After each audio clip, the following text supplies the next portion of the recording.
The recording has started. Great. This is So You Want to Teach Belegrim by Master Laeta. Just some credentials so everyone knows. I am a teacher by trade. I'm an elementary school teacher, and currently I'm teaching 4th grade at a Title I school in rural Idaho. I am also currently pursuing my master's degree in elementary teaching for reading. So that is why I feel qualified to teach on this topic. Also, I have rants. My main motivation for wanting this type of class to be presented is I remember when I first joined Bell about 5 years ago. I was just starting on my path to become a teacher. I'd been on that path for a couple years and was still in college. And remember seeing a mentality of I'll just hit them until they learn. So it wasn't a I'm going to hit them to kill them, which I have no problems with that. It was I want them to learn how to block this shot. So I'm just going to keep hitting them until they learn to block it, which is completely opposite of good teaching and infuriates me to no end because it is not teaching, and that is how we drive new fighters and new community members away from this community. People will leave the sport because they feel defeated and they feel like no one cares. So I have multiple reasons that I hate that particular method, but it got me thinking we have a lot of opportunities to teach within Bell.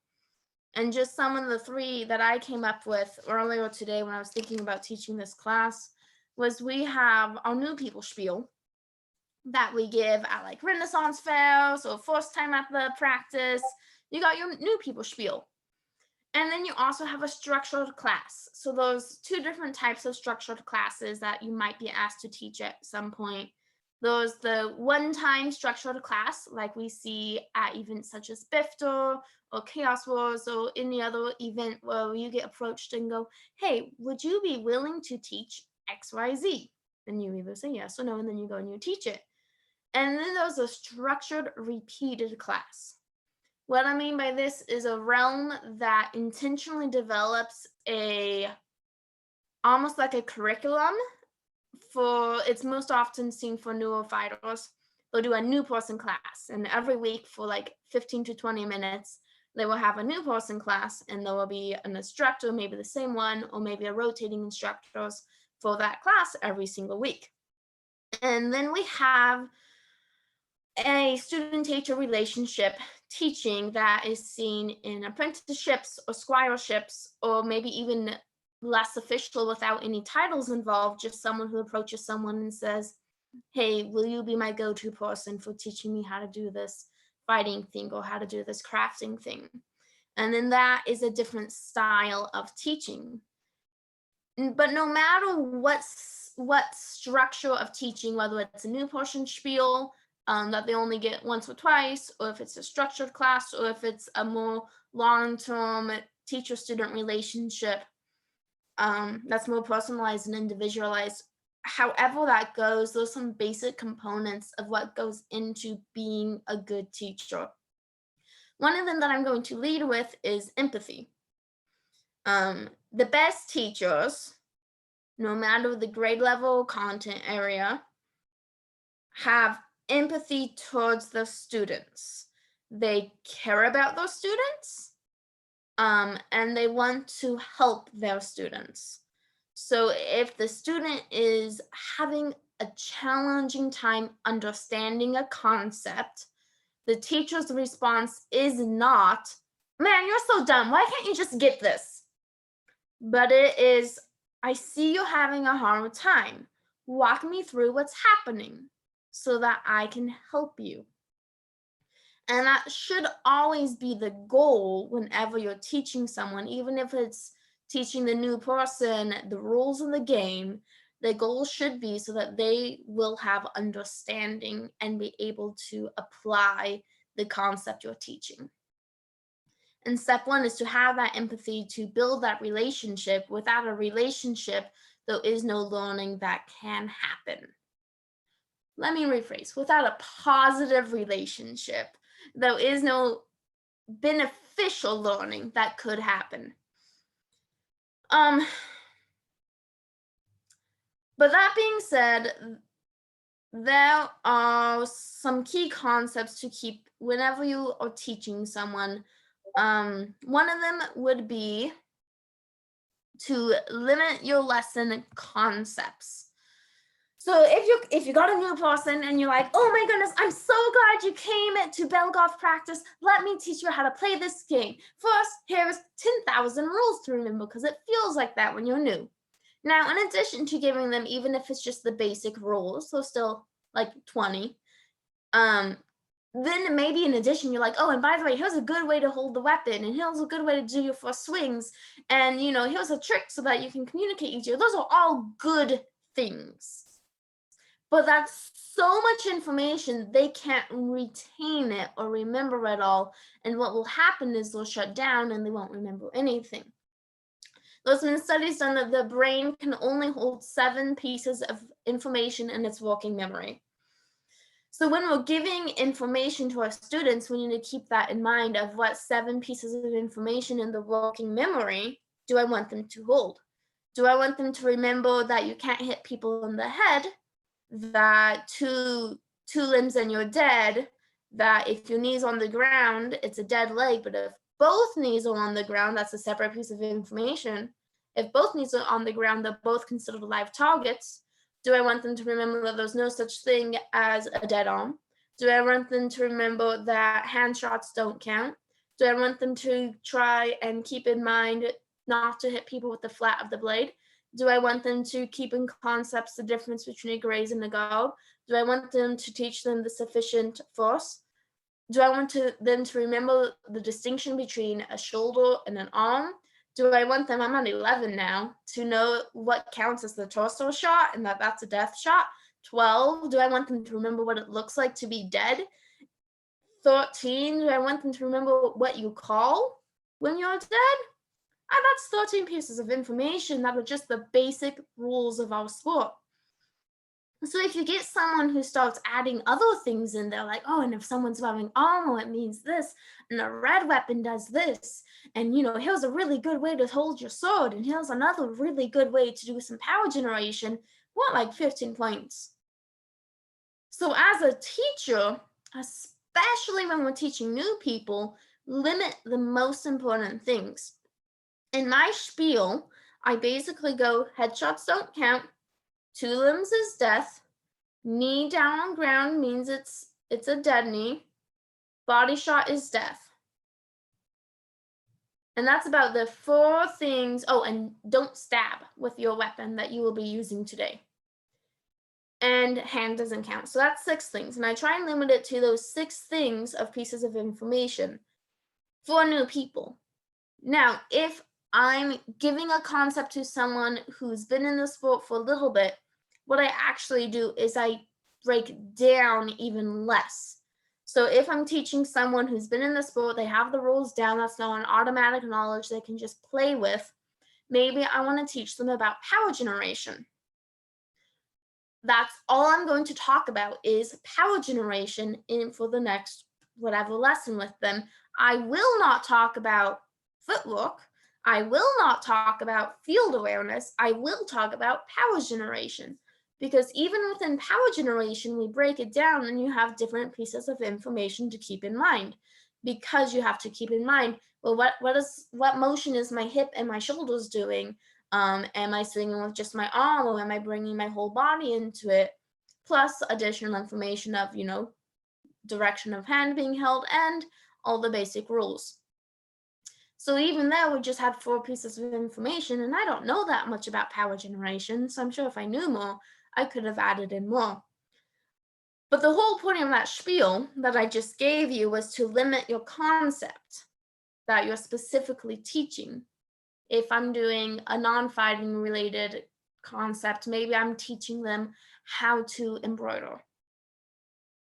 Let's say I've done my basics of how you embroider. My next lesson with them is going to be 1 or 2 stitches. No more, because my goal for that lesson is that they will be able to master 1 or 2 stitches.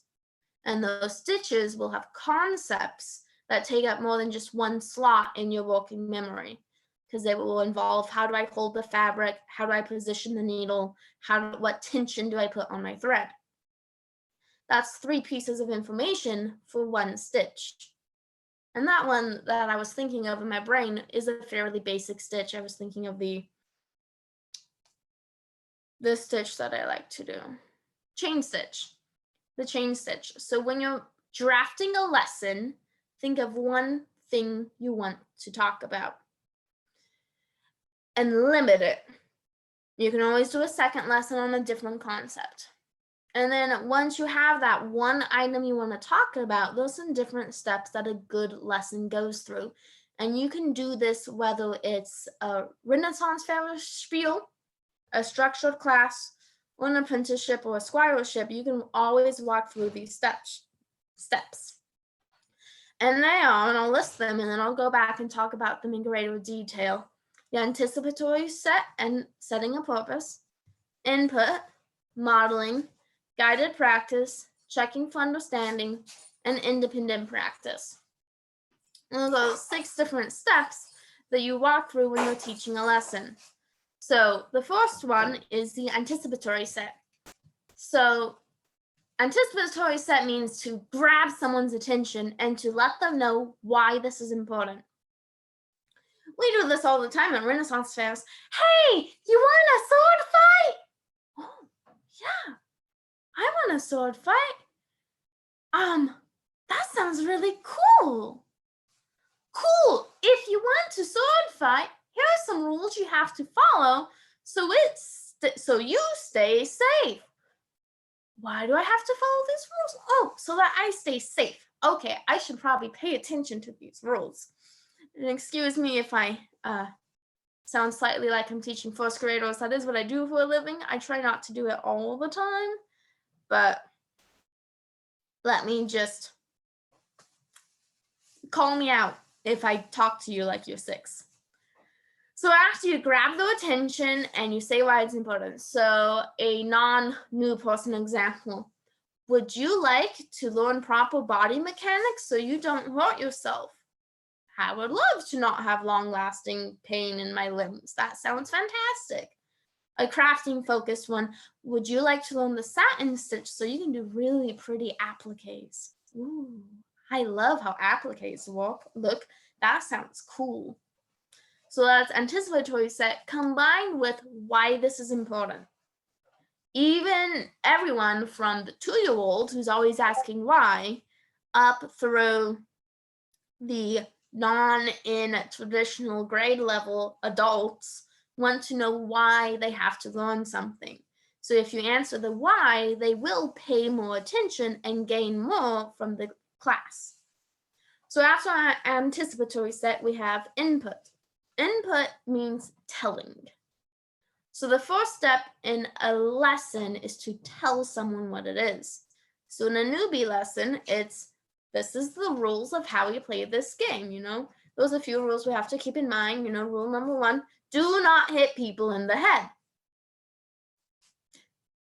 Why do we not hit people in the head? There's 2 ways we die in this sport. You get hit in the shoulders and you get hit 2 limbs. So that's either 2 arms, 2 legs, or a leg and an arm. And you go through that spiel, but I'm telling it to them. Another way I could verbally tell someone, an academic one, I would say, let's see, if I'm adding the numbers 2 plus 3, I would think, well, first I would have 2, and then I go 1, 2, and then I think, now I have to do 3, and I would pull out 3 objects, and then I would count all of the objects together to find out what the answer of the sum is. Oftentimes in Bell and in most teaching contexts, they will combine the input stage, which is the telling stage, with the next stage in a lesson, which is the model stage. Model means to show. So in the rules theory example, if I'm telling someone 2 limbs means you're dead, I am now going to show them by either hitting one of the new people in front of me or by hitting one of my fellow sword fighter members in 2 limbs, and they will show the appropriate response to give once they are dead. In a more advanced fighting, if I am input and modeling power generation, I would first tell the body mechanics or tell and show the body mechanics at the same time. So I'm going to show swinging using my hip and my shoulder as well as that arm to build that power and to get that proper hit. If I'm teaching you how to do a really nice applique, I'm going to now show you how do we do the nice applique. I'm going to take you to my sewing machine and walk you through the whole process with me, which is fantastic.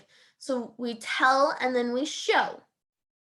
That way they have both an auditory and a visual image of it. People learn in multi-modules. So the more you're able to incorporate visual, audio, and the next part is going to be kinesthetic, the better off your student will be. So we've had our anticipatory set, why we're learning it and why it's important, what we're learning and why it's important. We've had input, we told them how to do it. We've modeled, we've shown them how to do it. And the next part is the one that gets forgotten the most often. And this is all guided practice. This is the teacher walking the student through the process. The student is not doing it all by themselves. I would reiterate that the student is not doing it by themselves. The teacher is right next to them, is with them, helping them and making sure they are doing it correctly. And that's extremely important because when the student goes to do it by themselves, the phrase is not practice makes perfect. The phrase is practice makes permanent.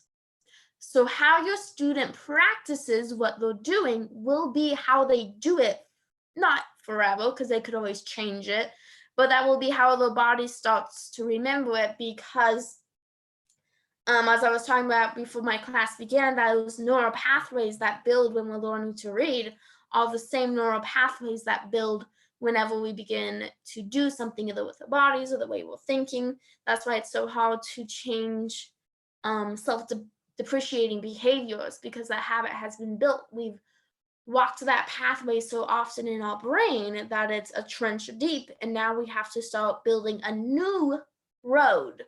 We have to do construction in our road. So if you teach someone how to do something and then you send them off without your help and they do it incorrectly, they have started construction on a road. So if you find out they're doing it wrong, well, they've been building a road and now they have to deconstruct that road and build a new one. And that's a whole lot more work. That's why individuals like myself who didn't go to speech therapy when I was a young child, I went when I was later on in life. I was a late teenager, but that pathway of how I pronounced some of my consonants had already been established. That road was already so deep in my brain and in my patterns and habits that I could change some of it, but a lot of it was kind of stuck left to stay. And it's frustrating, but I live with it. But that's why this step of guided practice is so important. So the teacher is there with them. So if I'm teaching new people the rules of the game, after I tell them and show them, what I then do next is I have them repeat it back to me. And then I have them either practice with each other while I'm watching them, making sure that they know and are following the rules. I have them practice with me, or I have them practice with another fighter off to the side of the field, just them, so that they can make sure, and I continue to watch so that they can make sure they fully understand the rules. If I'm the one whom they are fighting with, I will intentionally try and hit them in different spots to check for understanding at different points in the rules. I'll hit them in an arm and see if they know how to take it. I'll hit them in a leg, see if they know how to take it. I'll hit them in a a body, see if they know how to call dead, hit them in the hand, see if they know how to call hand, different things like that, just to make sure they have a full understanding of that rule. That is a guided practice. That is me doing it with the student. Upward division, if we're practicing generating power, it might be me and the student practicing that move side by side, or me having the student practice it while I'm watching, or me watching the student slow motion it with another fighter, so that I can make sure they have that proper mechanic, those good habits in place, and they understand what's going on. If I'm teaching someone how to applicate, it's me standing right next to them as they are the ones applicating it. But I don't just leave them alone. I'm standing there making sure they know each step and how to do it. So finally, we've had our anticipatory set, what we're learning and why it's important. We've had our input, we've told them what we're doing, we've modeled and shown them, we've guided practice, we've watched the student do it. Super important. If I skip this guided practice when I'm teaching during my day job, the rest of my lesson is a struggle, because my students don't actually know what they're doing yet. Most of the time, like 80% of my students don't know. 2 of them do.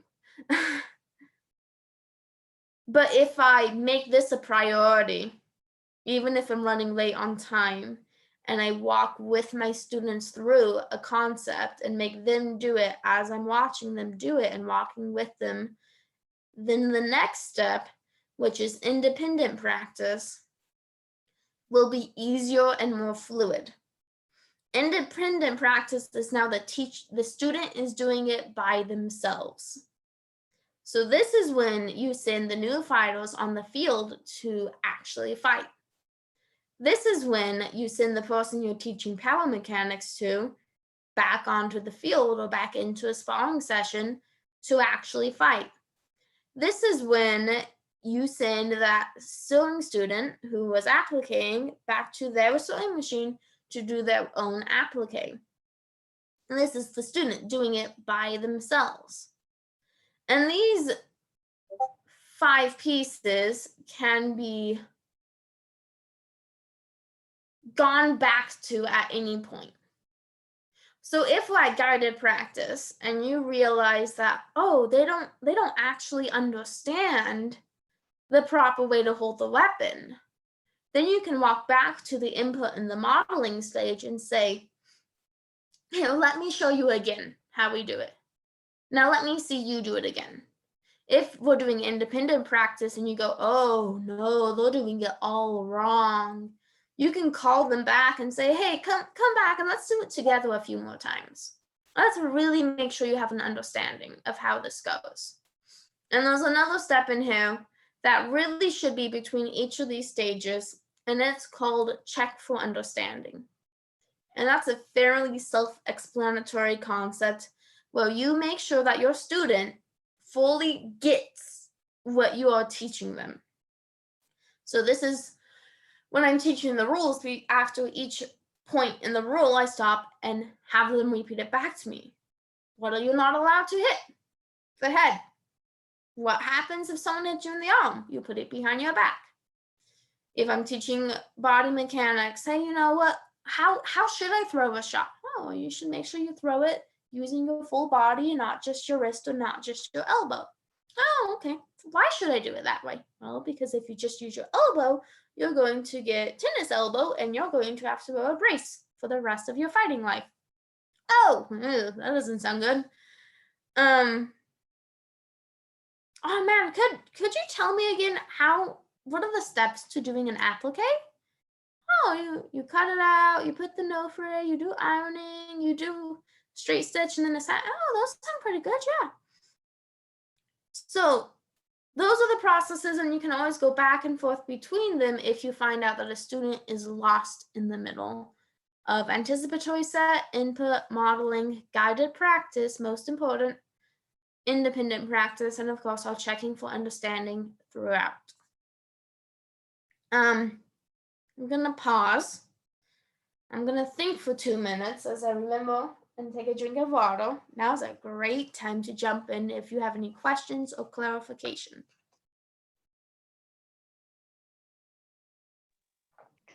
I had to chuckle a couple of times when you said one of the rules is don't hit anyone in the head, because I've been hit in the head several times by Beta of all people, who's like a really powerful hitter. Mhm. And it's funny because every time that happens, I'm like, oh my gosh, why am I doing this? But it kind of sent a message home to me. Yeah, I don't hit anybody in the head because it hurts. It It's not fun. hurts. Yep, unless it's a yellow weapon Yeah. or a rock. Rock. Yeah. Yep. Um, if you guys were my students at this point, which you technically are, because this is my class I'm teaching, I have just did the input stage.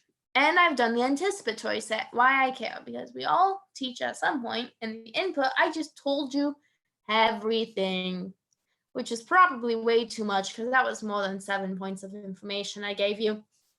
But at least I know that. So if you were my student, and those ways I could do this on an online format, I would then have you model, or I would then have you do the guided practice, thereby modeling my own process of going back and telling me the different steps and telling me what each one means. And if you really want to, you can type that in the message chat now. But that would be the process with this. I would also have you brainstorm what these processes might look like on a concept you would be teaching and things like that. I see I have a question from Queenie. How would you handle a student who you have just reviewed and continues to hit heads and insists on using reds? I know those students. So that tells me they don't know how to throw a shot, how to safely throw a shot.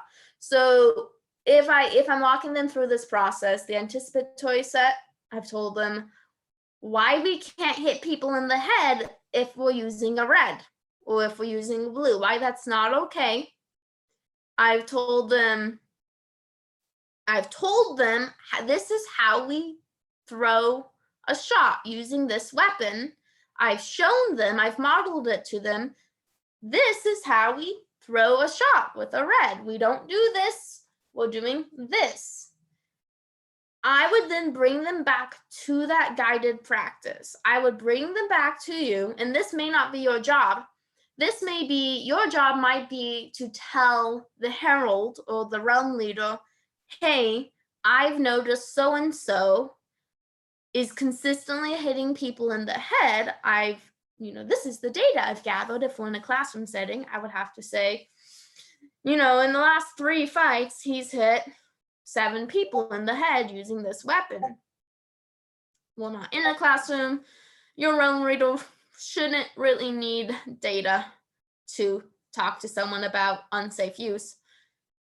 But if they don't do something, maybe you can throw numbers at them, and sometimes that helps. Your job might be to tell the realm leader or the herald, so-and-so's hitting people in the head consistently and he's using a red. Then their job might be to pull them aside and show them and tell them, this is how you swing a red. And then guided practice, have them fight either the person teaching them or have them in a controlled environment, so just one-on-one, they fight someone else using a red so that you can see that they are using it correctly. And so that if they are not using it correctly in that guided practice section, then you remind them, oh yeah, hey, remember when we're using reds, we need to do it this way, not this way, or whatever this particular fighter's hang up is in using reds. That I would bring them back to that guided practice section and to that modeling and input session, and I would stay there until they can show in that controlled environment that they know how to swing a red. And that is on your realm leadership and your head herald to make sure that all of your fighters are fighting safely. So if that fighter is not able to, in this controlled environment, in this guided practice, if they are not able to safely use a red, I would not let them go into an independent practice setting on the field using a red, because they have not shown me that they can do it with supervision, with a teacher's help. And that means someone has to say, you are not allowed to use a red until you meet this criteria. And there are realms where leadership isn't willing to be mean like that. And I don't know your realm well enough, Queenie, to really give you much help on that specific point. But if your realm leadership is putting unsafe people in the field and you've brought it up to them and they're still not doing anything about it, you can bring it up to other peers in the community and say, hey, I need you to have a conversation with so-and-so.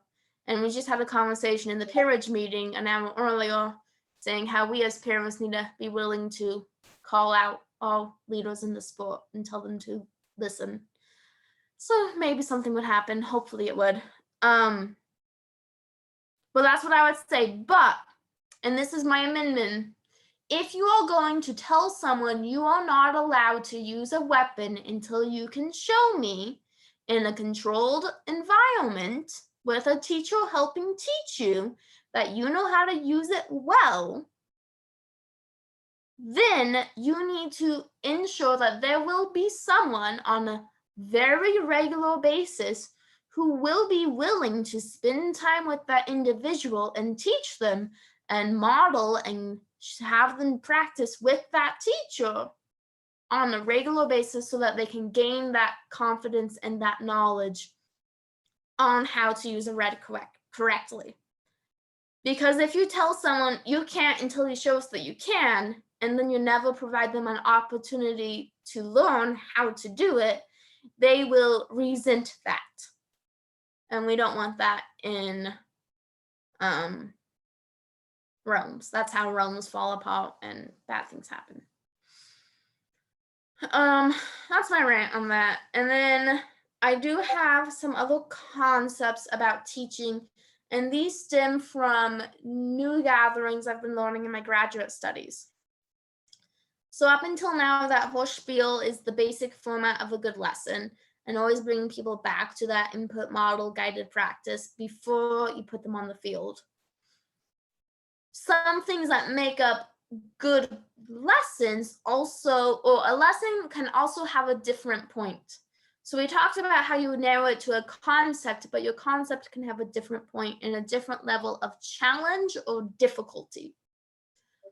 Challenge might be the number of steps that it takes to accomplish something.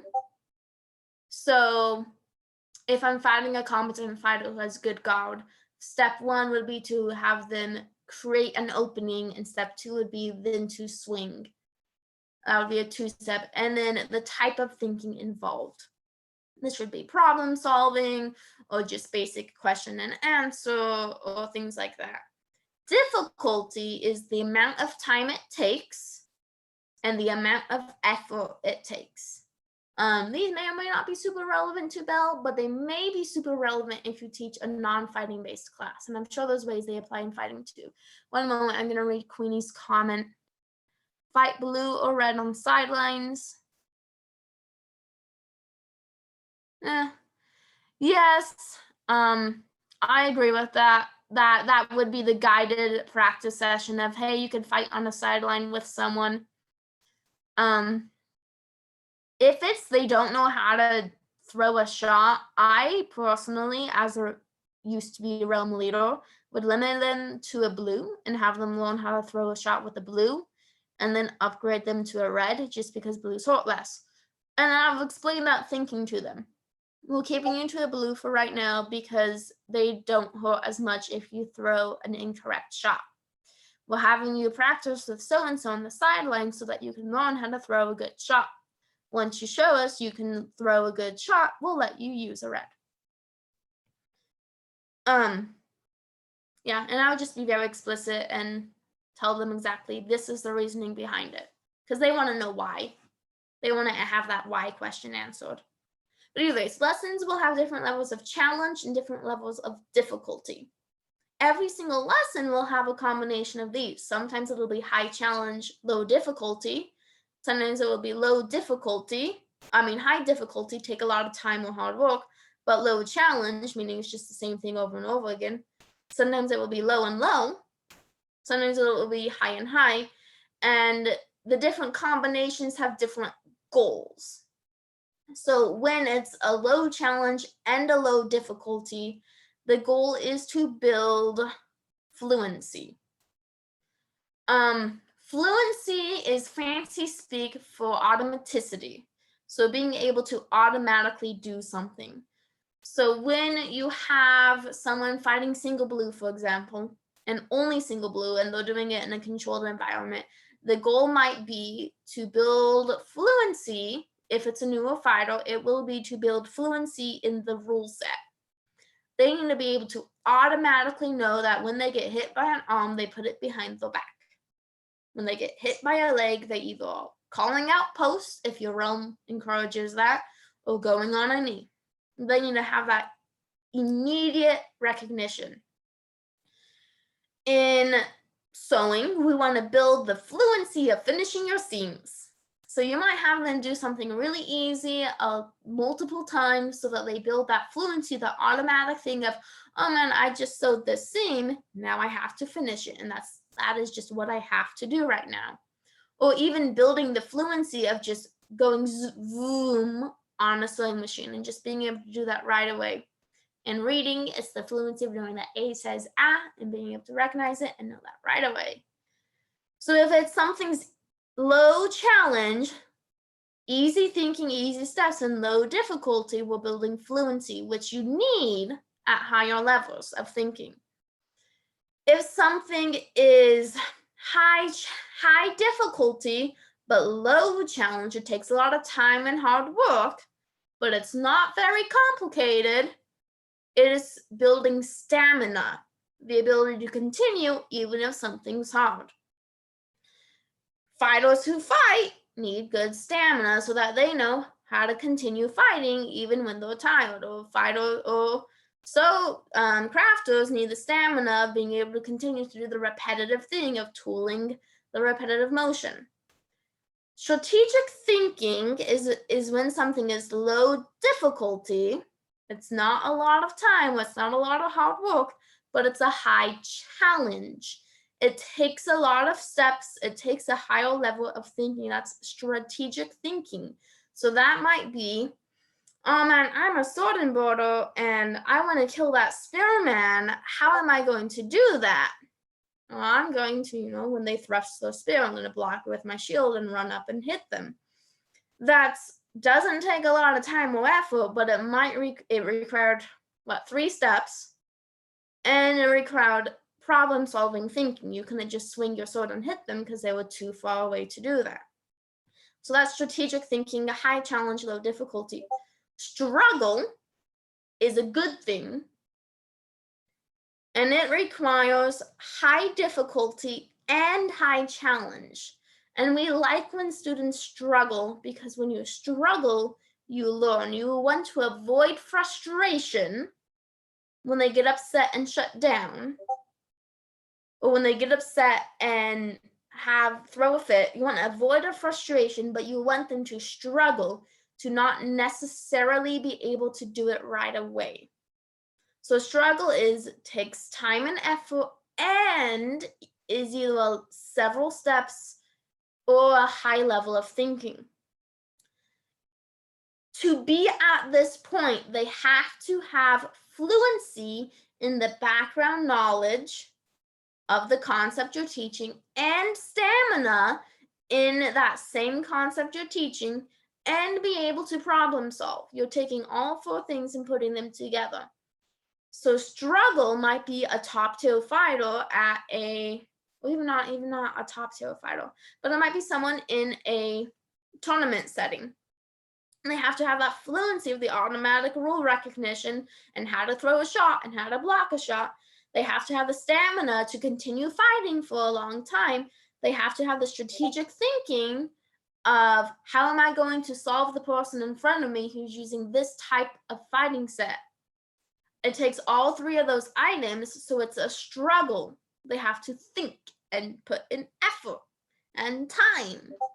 And by going through that, they will learn more than if they could just kill everyone in one shot. It requires that baseline knowledge. It also is the foundation of having expertise in something. You won't become an expert in something if you've never struggled through it. In sewing, I recently did a outfit that was based on the fourth Hokage from Naruto. Himeno Mikoto, I think is the character name. Someone commissioned an outfit from him, so they wanted the flames appliqued, and they wanted applique on the back, and applique on the shoulders, and applique, and the collar. And I had to think through. I had to have the fluency of, I know how to use my sewing machine, and I know how to finish seams, and I have fluency in applique. So I had to have all that fluency. I had to have the stamina of, I can sew for a while, because this was, I don't know, like a 30-some hour project. But I had to have that stamina to continue something, even if it took a while. I had to have the strategic thinking of, oh man, I'm doing flames all the way around the hem. Do I want to sew my side seams together first and then do the flames as a continuous applique, or do I want to applique each side seam separately with the flames and then try and sew the side seams together? And I've actually did both, because I've done 2 fourth Hokage jackets, and I liked it better when I sewed the side seams together first and the applique second. But that's just me. And there's another option I could have done, but I didn't know if I could do it. But I had to think through that process of what is the best way to make this, that strategic thinking. And all three of those combined would result in the struggle quadrant of learning, which is when you get better at something, is when you're in that struggle phase. And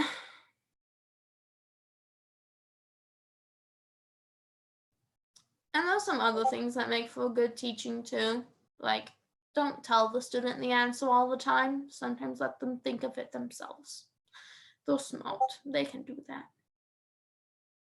And don't talk all the time, which I realize I just talked this whole hour, and that's really bad teaching. I should never do that.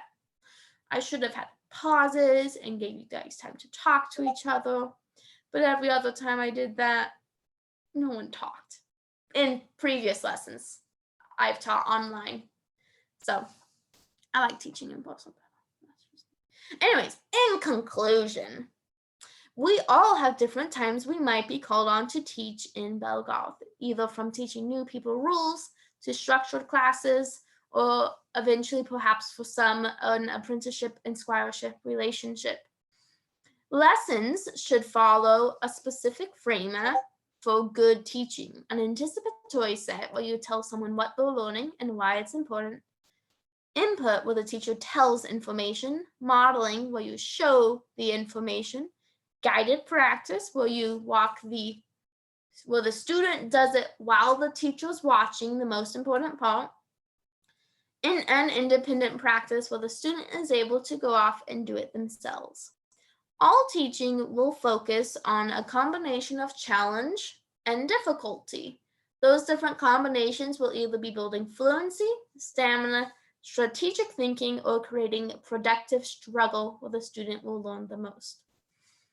Remember to limit your lessons to 1 or 2 concepts, because the brain can only hold so much information at a time, and to let students do most of the thinking, if not all, because the one who thinks the most is the one who's learning the most. Looks like we have about 9 minutes left. If anyone has questions, comments, stories.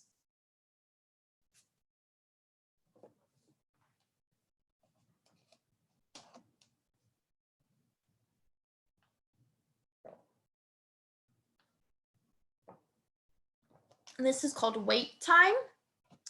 When you let the awkward silence sit.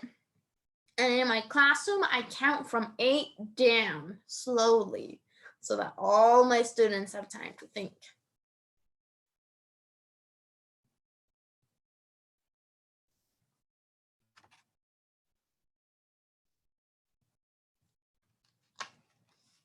Yeah, I teach little fourth graders how to read. It's great. It's the best thing. Actually, May is the best time of year to be teaching first grade. Spring is the best time of year to teach first grade because they walked in September not knowing all of the letters and sounds. And now it's January and they can all read a little bit. And by May, they will all be able to read nicely. And it's just super magical and exciting.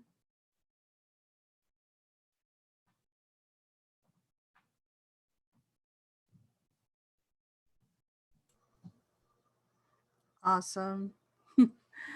Thank you, Master Laeta, for your wonderful class. Queenie said it was exciting to learn that you were a teacher in early childhood education. Yes, it is. I'm going to stop the recording right there.